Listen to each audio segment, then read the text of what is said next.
Welcome to the PFO channel. I'm Jim. So what do we got going today? Well, as a matter of fact, we've got a new project. I picked up this little John Deere LT166 lawnmower off of a Facebook Marketplace ad. I got it for what I believe is a very fair price. It's extremely well maintained. And one of the reasons I think I got it for such a low price is it has a crack on the front hood underneath this duct tape. And it'd probably be easiest to show you from the inside. It's definitely not just cracked, it's broken, it's separated. The only thing holding this hood on this side is the tape. But I think I can fix this. It involves this kit. There's several of these available on Amazon. I chose this one that's 150 watt plastic crack repair kit. So it's got 7 different packets of plastic rods that you can use for plastic welding. And I believe that would be this tip here.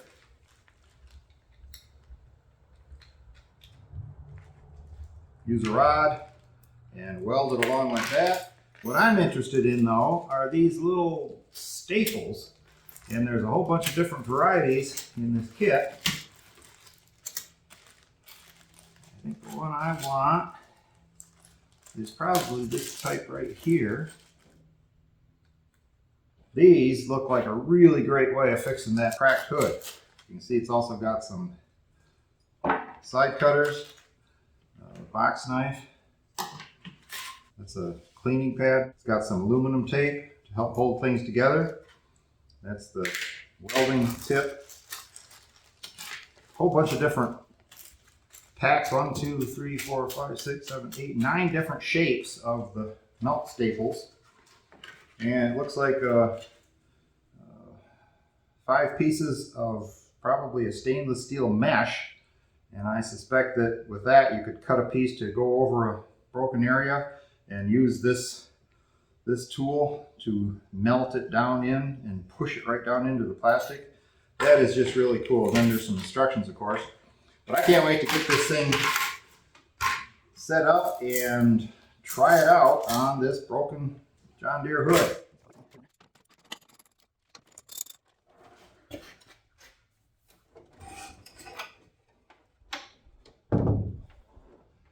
Get all this tape off of there.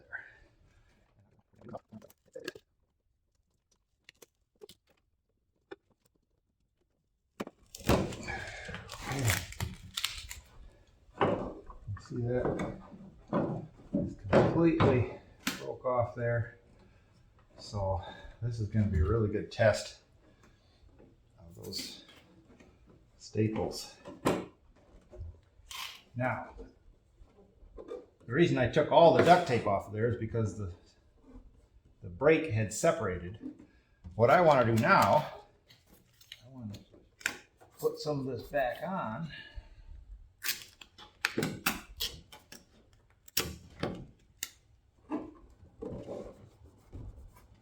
To hold that tight for the repair work.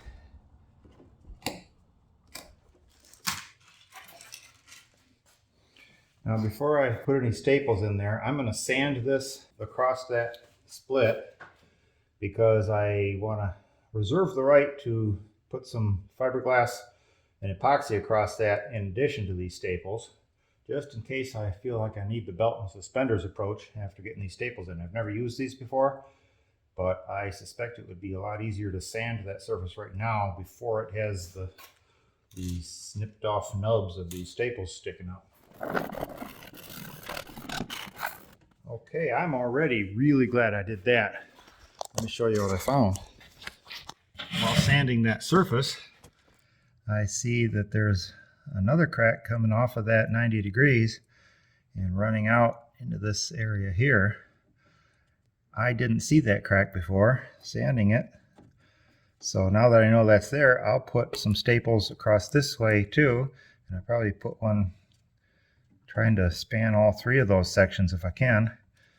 I don't think there's enough width to put one right on the edge of that, but I'll have to look. Oh, it's got a nice light on there. So I think I'm going to start by putting one right across that triple area there.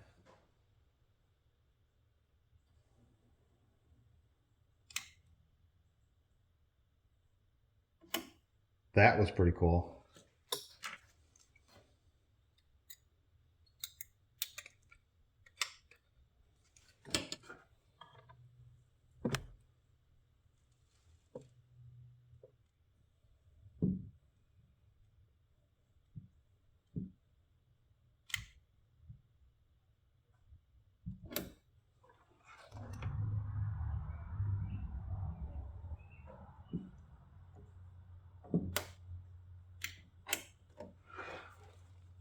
The trick, I think, on this is knowing how far to push it before you start showing a heat affected zone on the other side of the plastic. I think before I get another one closer to that, I'm going to try one across that surface. I wonder what other shapes they've got on this. This is just a really short squiggle. There's the deep squiggle and the short squiggle. First off, I've got this one loaded up, so I'll go ahead and deploy it. And I'm going to put this in this way because there's a curve here. So I'll turn this way.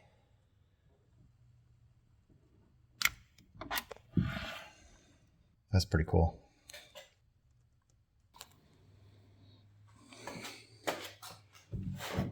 Wow. That is already really strong. That's amazing. I can flex it out here away from those, but up in this area, there's no flex. That is pretty amazing. So for this edge up there, I'm going to use the tighter of these two squiggles. Oh, I see. It's the same squiggle, but there's a much thinner diameter wire on one than the other. So those are the thicker ones. And these are the thinner ones. Cool. I like that. This is a really well thought out kit. I am impressed. See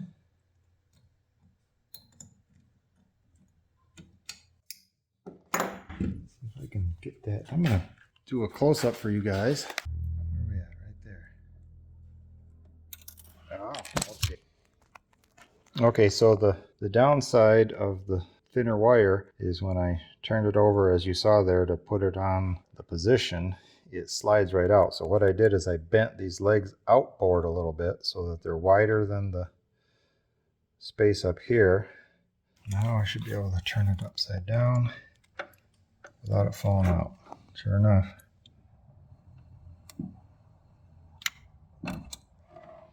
This thing is so cool. That is an amazing tool.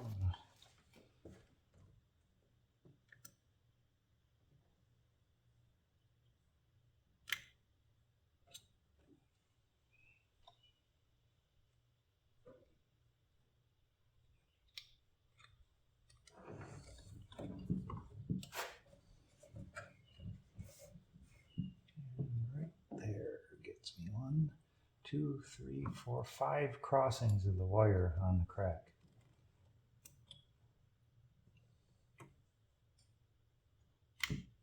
Now this is the first one of these I've ever used. This is a 150 watt tool. I noticed some of the ones that were available were down as low as 50 watts. I think I saw 50 watts, maybe a 75, 100, and then this 150.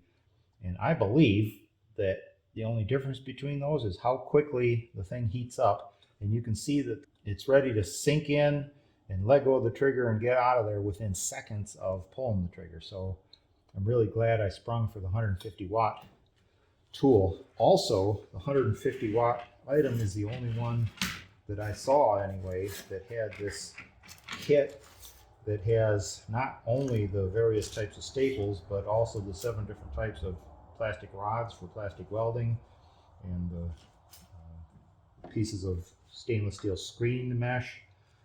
This is just a really good kit. I'm really happy with this tool. This product right here is certainly something I can get behind, and I'll be putting some Amazon links on there.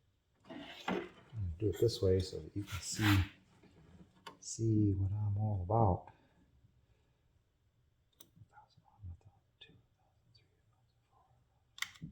Okay, so 5 seconds. That's not quite as deep as I want. Okay, 6, 7 seconds.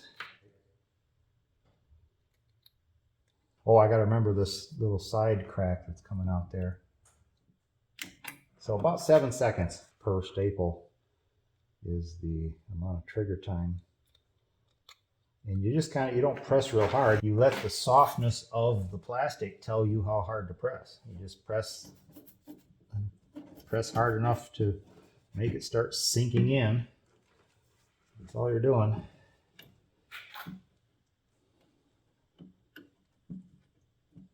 Now, I noticed one thing, the way that these staples are bent, you don't want to line up the two brass prongs on the tool with the crack. You want to tilt it a little bit. Let me show you what I'm talking about here. This is a fairly straight line here, but you can see how those are kind of uneven, and you don't want to do it like this, because then you only have like 3 metal crossings, 1, 2, 3.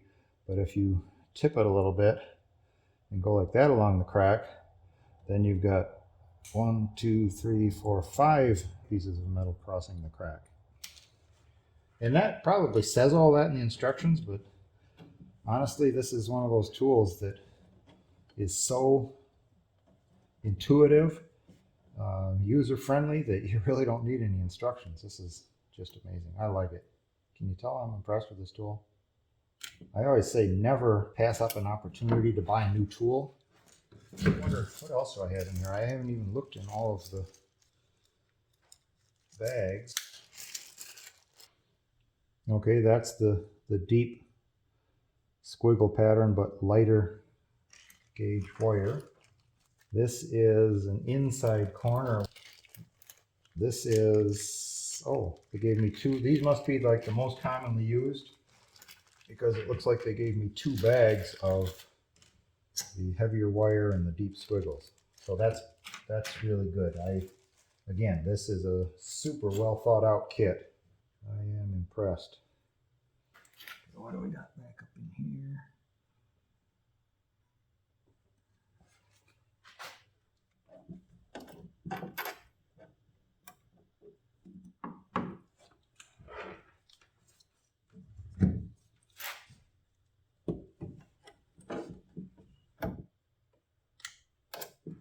So I'm going to use the heavy wire shallow squiggle up on this side.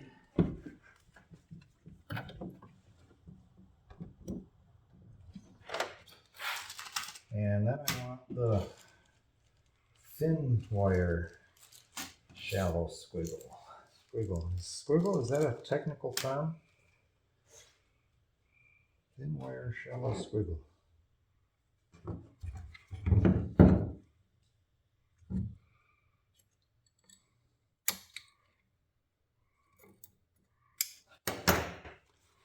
That goes right on the edge.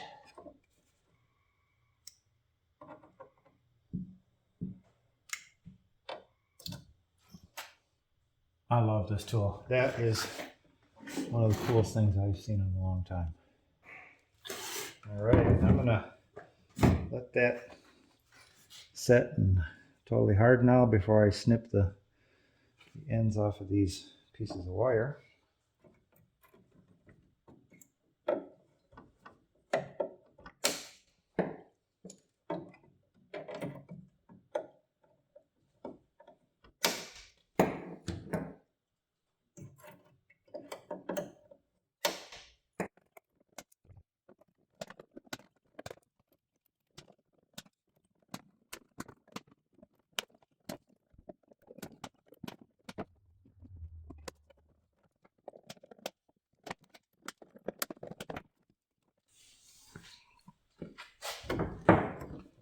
That looks pretty good to me.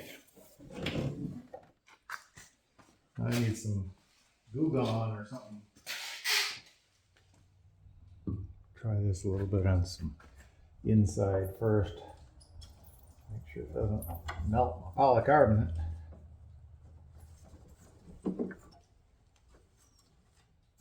That looks fine. That looks like it'll be just fine.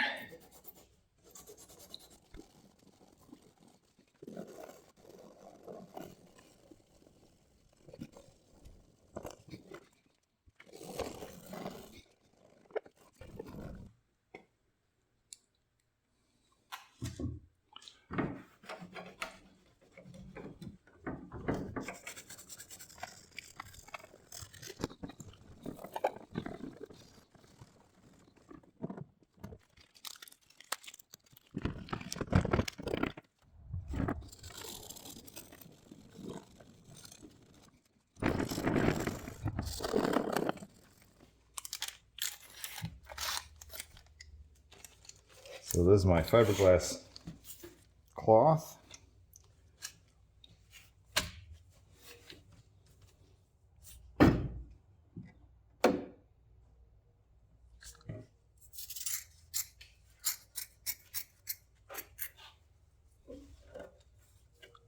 Must be diamond scissors. They'll cut glass.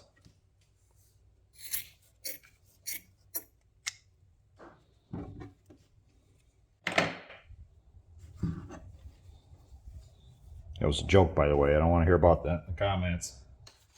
Get my Loctite plastics. It's listed for PVC, polycarbonate, acrylic, and etc. I'm interested in the polycarbonate part of that label. Cap it up when I'm done, and get my side cover for that. Before I open up the epoxy, I want to take my isopropyl alcohol and just clean off the area.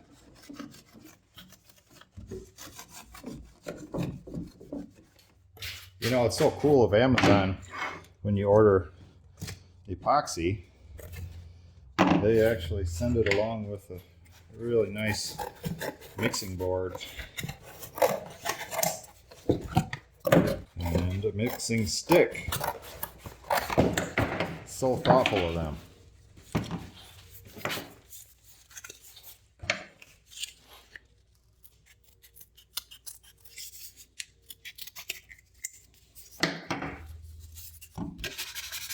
That'll work.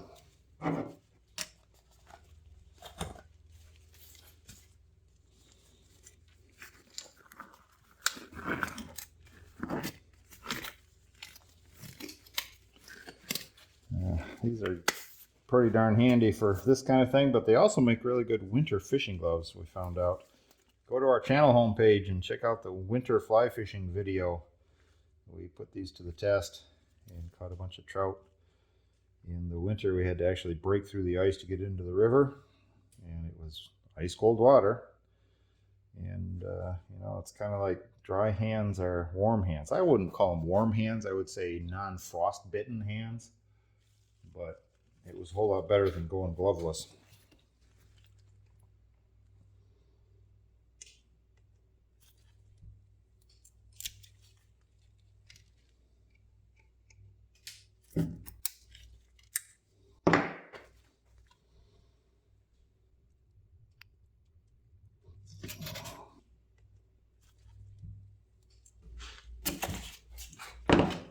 I don't want to mix up more than what I can work in the amount of working time it allows me.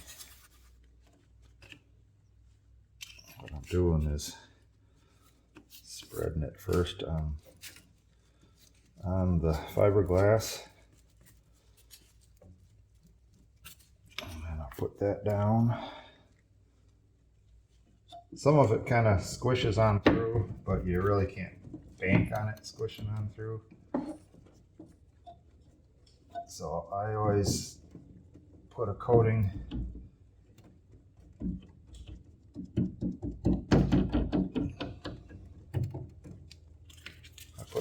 like that.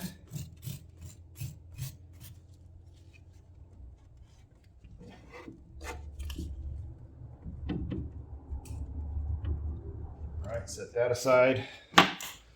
Prepare another mixing board. courtesy of Amazon. And another mixing stick.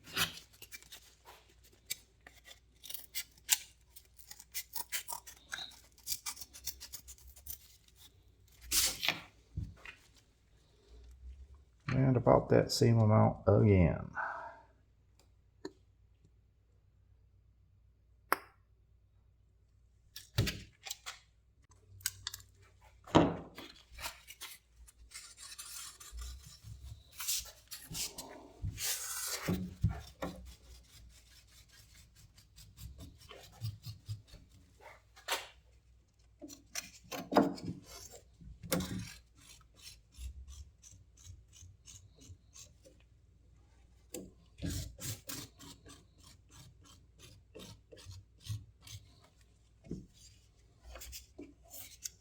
And get my fingers in there. Get these gloves off.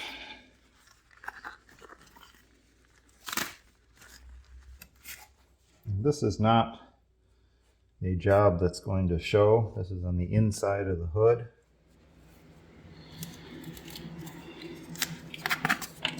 And it's all set up real nicely.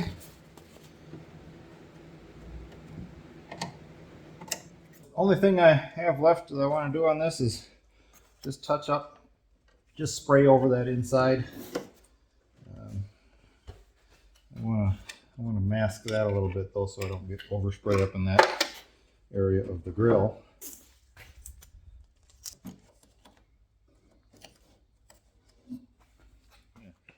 I'm using Rust-Oleum Farm and Implement. JD Green says matches John Deere original equipment colors.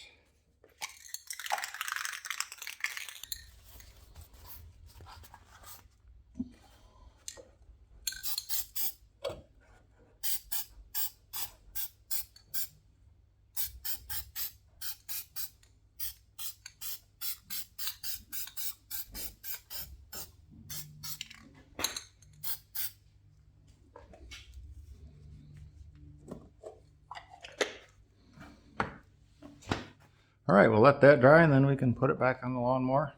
And I think we're done with that then. Yeah, good deal.